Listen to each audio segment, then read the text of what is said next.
ମୁଁ କୃଷ୍ଣାଂଶୁ ଆପଣଙ୍କୁ ସ୍ୱାଗତ କରୁଛି ଷ୍ଟଡି ପ୍ଲାଟଫର୍ମ ଷ୍ଟଡି ଷ୍ଟାର୍ଟକୁ। ଯାହା ବି ଇନଫର୍ମେସନ୍ ଆସେ ପ୍ରଥମେ କିଛି ନୂଆ ଇନଫର୍ମେସନ୍ ଯେତେବେଳେ ଆସେ ମୁଁ ଆପଣଙ୍କୁ ପ୍ରୋଭାଇଡ଼ କରିବାକୁ ଚେଷ୍ଟା କରେ। ଏ ଯେଉଁ ନୋଟିଫିକେସନ୍ ଆସିছে ନୋଟିଫିକେସନ୍ଟି ଆପଣ ସମସ୍ତଙ୍କ ପାଇଁ ଯେଉଁମାନେ OSSC ପାଇଁ ପ୍ରିପାରେସନ୍ କରୁଛନ୍ତି। କାହିଁକି ମୁଁ କହୁଛି ଆପଣଙ୍କୁ ସବୁବେଳେ କହେ ଯେତେବେଳେ କୌଣସି ନୋଟିଫିକେସନ୍ ଆସେ, କାରଣ ୟା ପୂର୍ବରୁ ଗୋଟେ ନୋଟିଫିକେସନ୍ ଆସିଥିଲା ଯେ ଯେକୌଣସି ବି ପ୍ରିଲିମ୍ ଏକ୍ଜାମ୍ ହେବ 1 ମନ୍ଥ ପୂର୍ବରୁ OSSC ଆପଣଙ୍କୁ ଜଣାଇବ।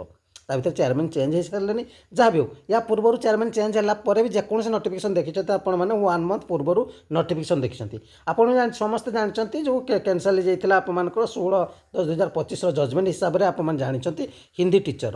ତେବେ ଆଜିକା ତାରିଖ ତ ଆପଣଙ୍କୁ ସମସ୍ତଙ୍କୁ ଜଣାଅଛି 24 ତାରିଖ, କିନ୍ତୁ ଏଠି ଏକ୍ଜାମ୍ ଡେଟ୍ ଆପଣମାନେ ଦେଖନ୍ତୁ OMR ମୋଡ଼ରେ ଏକ୍ଜାମ୍ ହେବ 16/11/2025।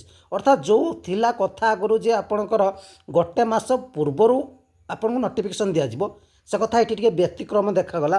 ଅର୍ଥାତ୍ ଆଗକୁ ଯେକୌଣସି ବି ଏକ୍ଜାମ୍ ହେବ, ଯେମିତିକି ଆପଣମାନେ ଆସିଷ୍ଟାଣ୍ଟ ଷ୍ଟାଟିଷ୍ଟିକାଲ୍ ଅଫିସର କଥା କହୁଛନ୍ତି, ଆସିଷ୍ଟାଣ୍ଟ ଷ୍ଟାଟିଷ୍ଟିକାଲ୍ ଅଫିସର ଯେବେ ବି ଜଜମେଣ୍ଟ ଆସିଯିବ ସେମିତି ନୁହେଁ କି ଆପଣଙ୍କୁ ଗୋଟେ ମାସ ସମୟ ମିଳିବ ଏବଂ ଆପଣମାନେ ପ୍ରିପାରେସନ୍ କରିବେ। ଅର୍ଥାତ୍ ଏଇଠୁ ଜଣାପଡ଼ିଗଲା ଯେ ୟା ପରେ ଆପଣମାନଙ୍କର OSSC ଯଦି କିଛି ଜଜମେଣ୍ଟ ଆସୁଛି, କିଛି ବି ନୋଟିଫିକେସନ୍ ଆସୁଛି 1 ମନ୍ଥ ପୂର୍ବରୁ ବି ଏବେ ଆପଣଙ୍କର ଏକ୍ଜାମ୍ କରିପାରେ, ଏଇ ନୋଟିଫିକେସନ୍ରୁ କ୍ଲିୟର ହେଇଯାଉଛି। ତେବେ ଏଇଟା ତ ହିନ୍ଦୀ ଟିଚର ପିଲାଙ୍କ ପାଇଁ ଥିଲା, ତେବେ ଅନ୍ୟ ଯେଉଁଗୁଡ଼ିକ ଏକ୍ଜାମ୍ ବି ଅଛି ସେଥିରେ ବି ଏମିତି ହେଇପାରେ, ଆପଣମାନେ ତାକୁ ଏଡ଼େଇ ଦେଇପାରିବେନି। ଏ ଡିଟେଲ୍ସ ଭିଡ଼ିଓ ରହିବ, ଆପଣ ମତାମତ ଅପେକ୍ଷାରେ।